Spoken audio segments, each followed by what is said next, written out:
Well, we're back in our study going through Luke. Although we kind of jumped ahead the last couple of weeks, we're to see what kind of the end of this story or kind of the closure of that part looked like. We're back in our regular progression, and we're back in Luke chapter 6. I want to just review just for a second. I want to show you a graph we began this series with, and we pushed it pretty hard in the very beginning of this series. When you look at Luke, you look at him in the context of other Gospels. And I have a graph up here that I showed you some weeks ago. We looked at, Matthew is written from the perspective of looking at Jesus as the King of the Jews, as what would a king do? How did he prove his kingship? How did he prove his sovereignty in that realm as a king?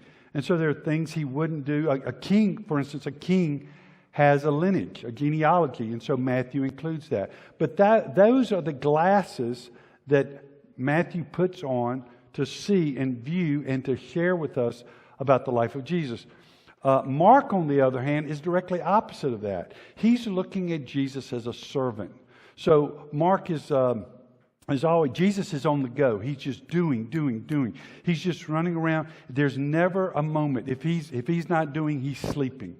It's like a servant. And he looks at those things from a servant's perspective. And people say, well, why doesn't Mark have a genealogy? Well, because a servant, it wouldn't matter. It doesn't make any difference.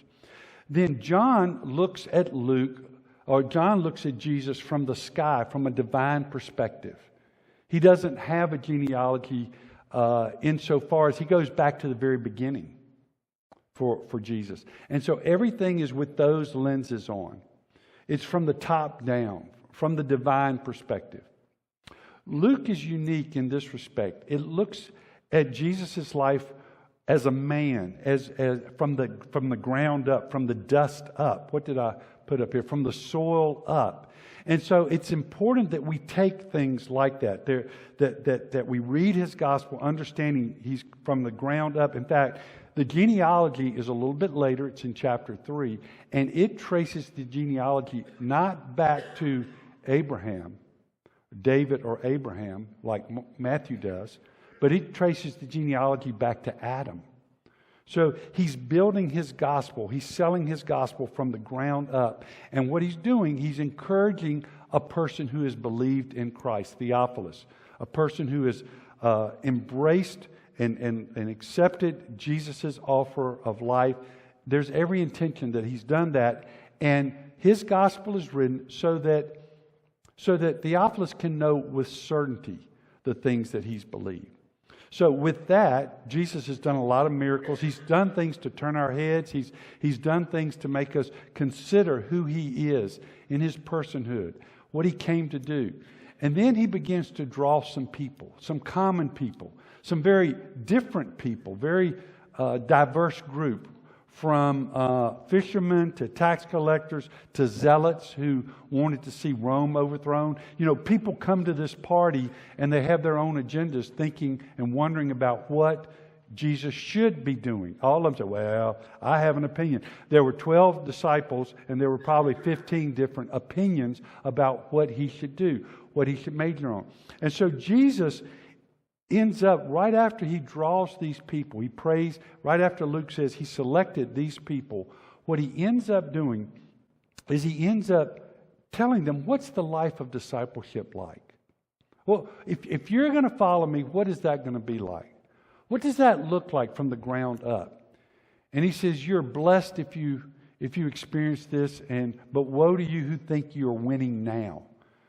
Because it's a longer game than that. And then he gets into the section that we're going to get into this morning. And I'll tell you, this is tough. This is tough. I was thinking, maybe I shouldn't be preaching this morning, because this is so easy to talk in platitudes about and so hard to actually do. But remember, he's writing to disciples. And this is a distinction to make. He's not writing to say, if you do this, you are a disciple, or you will become a disciple by doing these things. He's saying, as a disciple, as one who knows me, here's the way you can expect to behave. Here's the way you should look. In fact, I titled this a different role model or a greater role model that we should have. I mean, the way we react by and large to situations in life are based on a couple of things. Either the way we saw our parents react, that imprints on us the way they reacted, or the way we see our friends react. And Jesus wants us to react in a completely different manner. And so we get to the hard part here. Jesus is going to say, love your enemies. Love those who are different from you. And he gives us 4 commands here. He said, but I say to you who hear, who are going to listen, love your enemies. That's the first command. Second one, do good. And not only just do good as a byproduct of living your life, but do good to those who hate you. And then third command, bless those. Well, not just go around blessing people, but bless those who curse you. And the fourth one, pray for those. Who are you praying for? Well, my family, us 4, no more. Us 7, no more. He said, pray for those who abuse you. Why would he ask us to do that? Well, especially when he says, love your enemies. I don't have a fond affection for my enemies. I don't get up with warm fuzzies about for my enemies. And I think that's part of the problem here is we feel guilty because we don't have those warm fuzzies, because we don't have those emotional pulls that pulls us to where, look, I don't even like them, and you're telling me to love them? And when we don't have that. But I want you to notice one of the things about these four commands is he's not asking you about the act of your emotions. He's asking you about the act of your will. What are you going to be determined to do? How are you going to be determined to walk in those situations? What do you hope for your enemies? At the end of the day, what do you hope for them? And he's saying, love them. And he uses all through here, he's going to use the word agape love. It's not just a kind of lip service or, it's like when you discipline your kids and they're fighting and you break them up. You say, okay, tell them, I forgive you, I'm sorry. But, they're just saying the words, and they're just saying the words. But you're trying to get them to do. You're trying to get them to act. Maybe the emotions will come along later. Maybe not, but maybe it'll come along later. And Jesus puts this burden, this hard on us. He puts this burden on us to have to carry this. To have to carry the aspect of loving your enemies. To have to carry the aspect of doing good to those who hate you. To have to carry the burden of blessing those. I want God to bless you when what you want is to curse me. To pray for those who abuse you. Those are the 4 commands. He follows that up with examples. And when he says you here, he's talking about, you as in a group. But when he gets to the examples, he brings it right down to us. And he begins to talk to us as individuals. There's a shift in the next 2 verses from a plural to a singular. And he wants us each to set with, what does this look like? What does it look like to love your enemies? What does it look like to do good to those who hate you? What does it look like to bless those who curse you? And what does it look like to pray for those who abuse you? He's going to share that with us. And he brings it right down. Here's what it says in verse 29. It says, here's an example. To the one who strikes you on the cheek, offer the other also. Now, Matthew, I think, makes this a little clearer. Because Matthew includes one word that I think really brings this out. He includes the word which cheek he's talking about. He's not talking about this cheek, okay? But he's also not talking about this cheek. He's talking about this cheek. Matthew says, to the one who strikes you on the right cheek, offer the other also. All right, all of you are facing me. And I want you to do something for me. I want you to take your index finger and I want you to put it on your right cheek. Put it on your right cheek. Okay? Now, if I were going to strike you, I would strike you with my right hand. If I was going to slap you, I would slap you with my right hand. But you're offering, it's saying here, if someone strikes you and they strike you on the right cheek, how could I connect my right hand to your right cheek? Backhand. Is that a blow to put you out? Couldn't you see George Foreman? Bless us. George is no longer with us. Good guy. Great guy. Couldn't you see George Foreman going up to Muhammad Ali? Frazier and Ali, the Thriller in Manila. Couldn't you see that? What does it mean if someone were to come up to you and strike you on your right cheek? Is it to cause injury? Or is there something else going on in there? It's an insult. It's an insult. And what Jesus is doing here, He's personalizing it. He says, these examples show you that what this person or what people have in for you is about insulting you. And in verse 22, in chapter 6, verse 22, He had already told us that they're doing this on account of the Son of Man. Because of our relationship with Jesus, because of us as followers of Jesus, because of us as disciples of Jesus, a person wants to insult us. He wants to slap us. Not on our left cheek where the blow would come, but on our right, the back of the hand. He says, when somebody wants to insult you, because our from the ground up response here is Clark in our video clip. We as the audience know something that Ken doesn't know. Do you know what Ken's name is in this movie? The character Ken? His name is Braver Man. He wants to stand as that character who's the braver man. But who's he standing against? He's standing against Superman. And he's told himself that he's a braver man and that he's the big guy and that he's the ruler. And the bigger man in that situation was the man that did not respond. And you look at the pole and there's Clark. He's held on to it and he's literally bent it. But here's the thing. The advice that Clark's father gives him to not retaliate, Jesus wants us to even go further.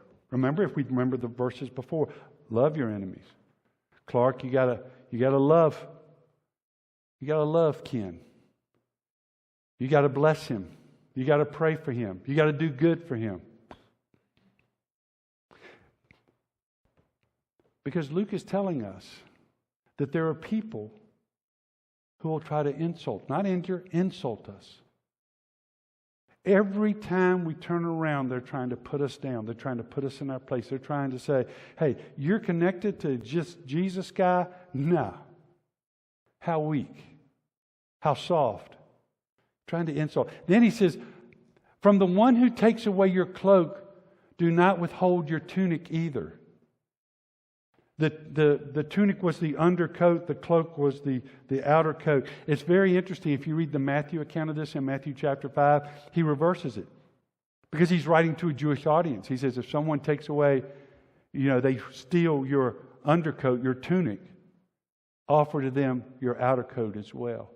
He's saying because of your relationship with me, because of your following me, if someone takes that from you, offer them what else you have. He goes on, to the one who begs from you, and from the one who takes away your goods, do not demand them back. So the one who begs, who asks you for something, from the one who takes, don't ask for it back. Now, I want you to go to the next verse because the next verse sums it up, and I want to spend some time here. And as you wish that others would do to you, do so to them. The golden rule, do unto others what you would have them do unto you. I talked a few months ago about the platinum rule.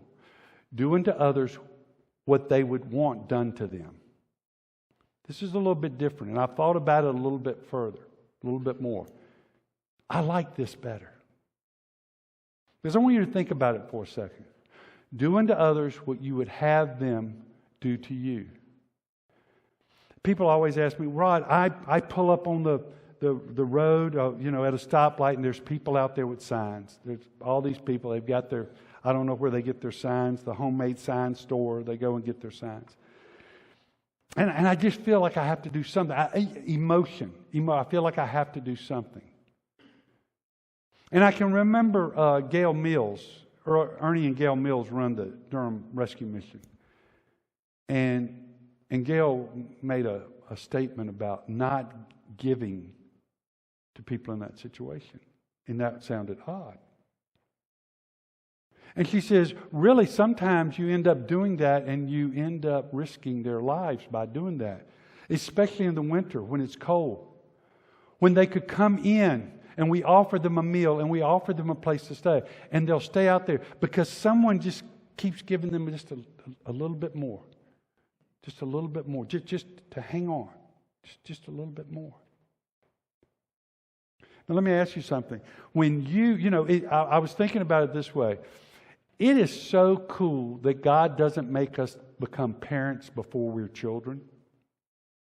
How would that work out if we were parents and later on we became children? God allows us this progress from the ground up. We become children and then we become parents. There are things we know as parents. And the reason we know these things is because we were children. Let me put it this way. When I give somebody something, if I'm just giving them just to get out of my window, if I were them, is that the way I would want to be treated? Wouldn't it be better if they knew what I knew? Wouldn't it be better for them to make different decisions? And I don't mean everybody here, but I'm saying, wouldn't it be better for them to make different choices? We end up being where we are by and large, and I know there are exceptions. I know people can count exceptions here and there, but 95% of the time, we end up where we are because of a choice we've made. We could have made that choice out of ignorance. We could have made that choice fully knowing. I tell all my kids, my 5 kids, I tell them, I said, wherever you end up will be, by and large, due to the choices you've made in life.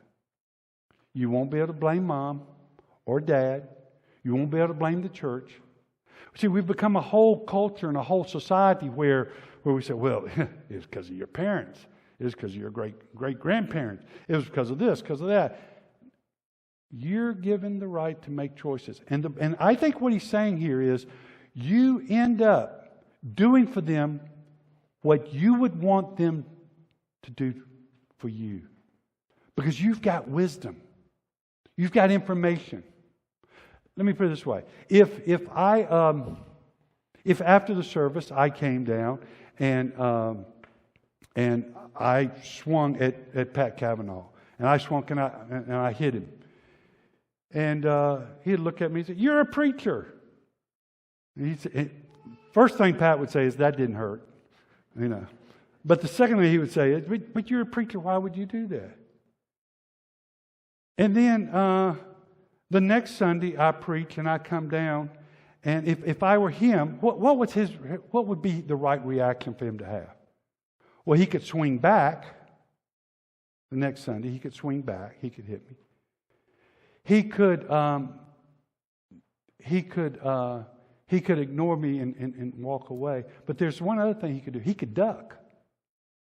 Because if he knew what I knew, that I was going to slap him, he would duck. And then he could tell me, "You're a preacher. Why would you do that?" And what he's saying here is, do to others what if you were in their place and you knew what they knew, how would they do to you? See, it makes all the difference in the world. When I discipline my kids, do you think because I would spank my children. I would spank them. I would spank my children. Now, someone's going to call 911, turn me in, but did I enjoy spanking my children? I didn't. That was not fun to me. Man, I tell you, there are times, they won't remember this because they had their attention on another part of their anatomy, but I was crying. I didn't want to do that. But why did I do that? I wanted something more for them. I wanted something different for them. I wanted something better for them. I was doing to them to where, look, if this role was reversed, I would want you to do this to me because I know something in the future. I know something down the line. I can remember one time I'm called into, which was a common thing to do, be called into one of my kids' teachers. And I had met with the teacher beforehand, and she's thinking, oh my goodness, this is a typical parent. He's taking up for his kid, and he's just getting me down in the woods. I know what she was thinking because I was pretty tough on her. But then my child comes into the room, and if she had only seen the warm-up session, because on my child I let it out. And I said things in front of her. I said, look, this person right here determines your success. This person right here, she's going to have problems, I probably think, with other kids, but she's not going to have problems with you because she's got my phone number.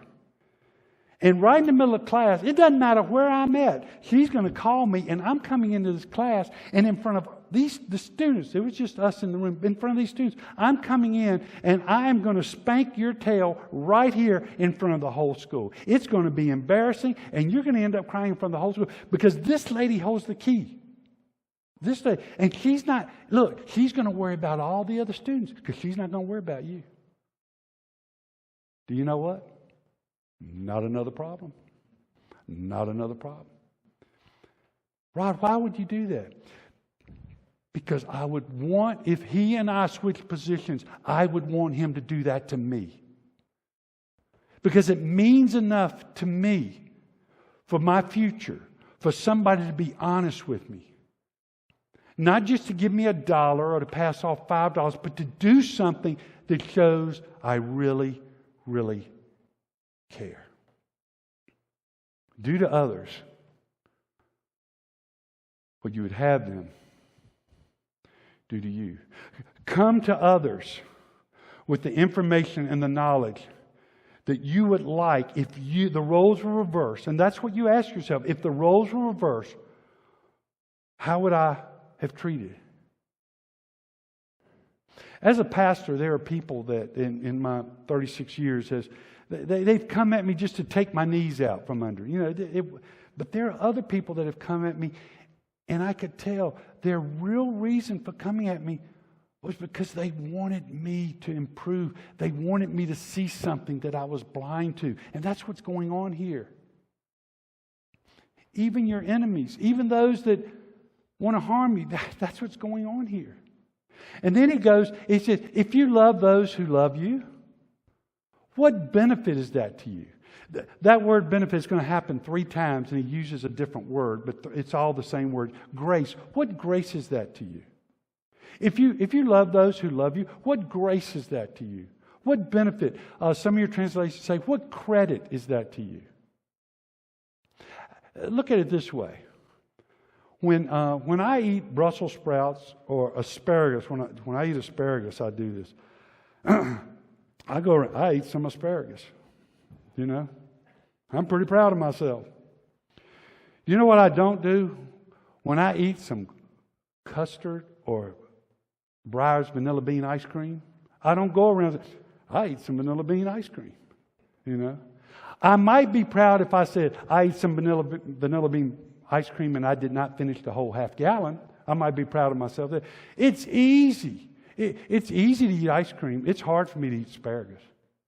He said, what credit is you? Wait, Rod, you want it attaboy? You want a medal because you ate some ice cream? My bend is toward ice cream. My bend is to love people that love me. That's my bend. And he said, no, you need a different role model. You need a different role model because you are representing a different kingdom. And then he says, for sinners, for even sinners, and you'll see that 3 times, even sinners, even sinners. In fact, in Matthew, he says, even tax collectors. Even those smelly tax collectors can do that. Whoopee. Even sinners love those who love them. That's the easy thing. Disciples are asked to do something more, something different, something, dare we say, divine. Look, he goes on in the next verse, in verse 33, he says, and if you do good to those who do good to you, what benefit, what grace is that? What credit is that to you? Even sinners do the same. You did a good deed.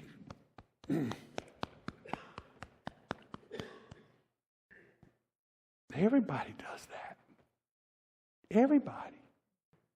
And if you lend to those from whom you expect to receive, what credit is that to you? Or what benefit is that to you? Same word as benefit. Or what grace is that to you? And I don't think he's talking about money here. Could be. But when you loan somebody something, you need to loan it with the expectation that you're not going to get it back. Because to loan with the expectation that you're going to get it back, I really don't mind allowing Elon Musk to borrow my car.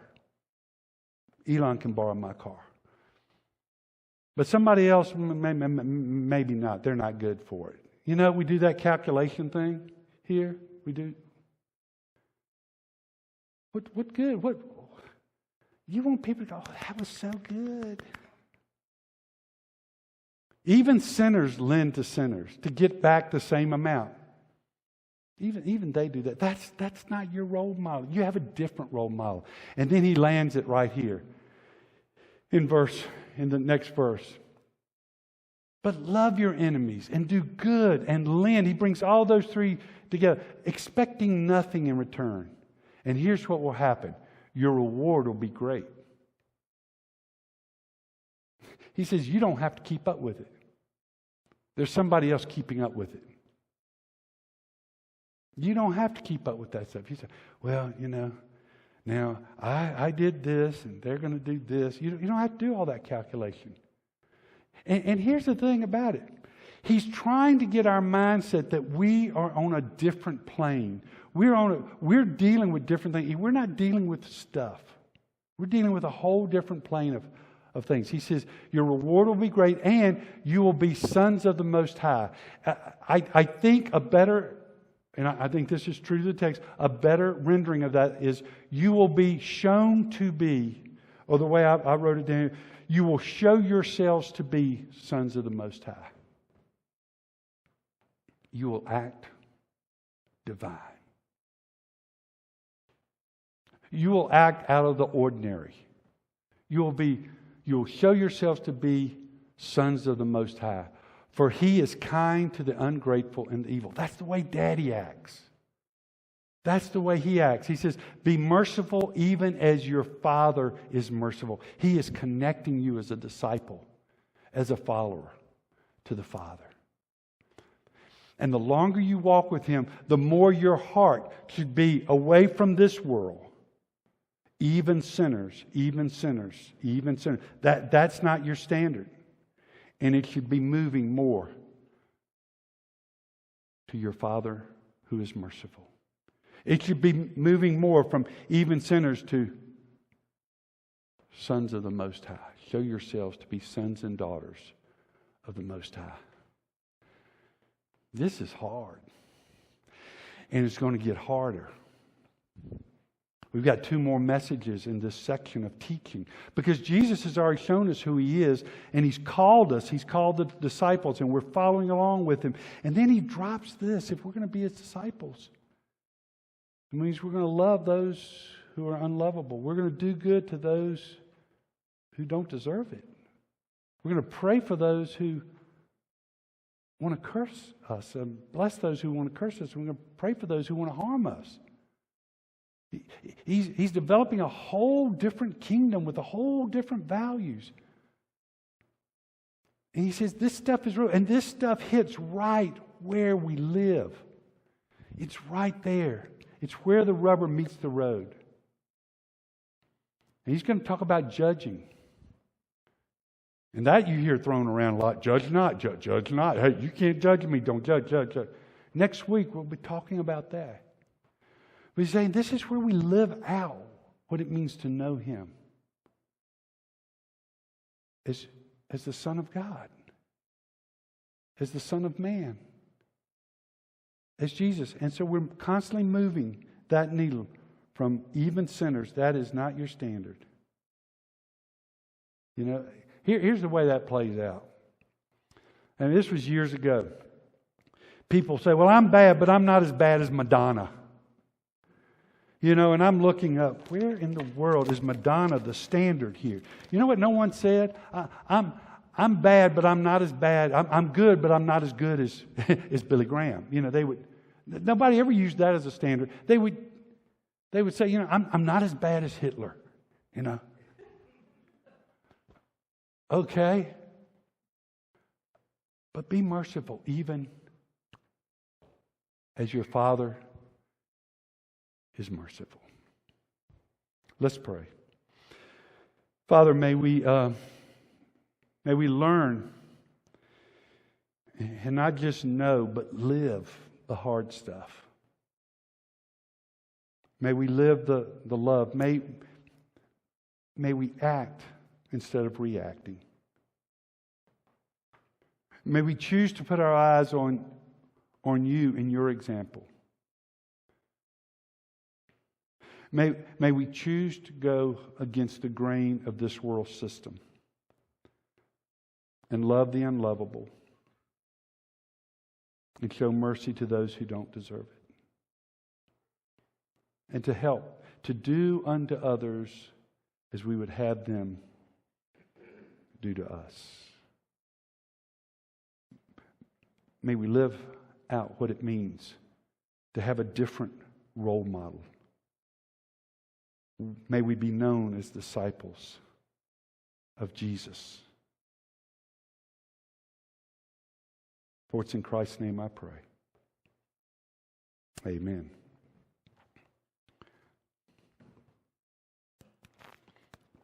Okay, now I want to say something offline. About 2 months ago,